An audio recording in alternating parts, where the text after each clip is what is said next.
With every big win comes a choice, cash or annuity.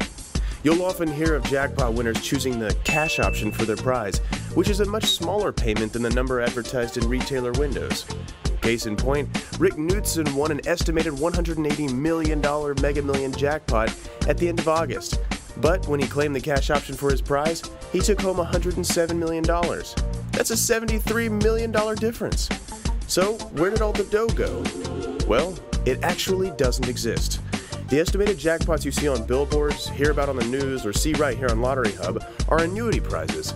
You see, all of the cash players spend on Powerball and Mega Millions tickets, the millions and millions of dollars, gets lumped together into one account once someone hits the jackpot. All that money in one place generates a lot of interest. So if you won, which would you choose? How would you invest a cash payout?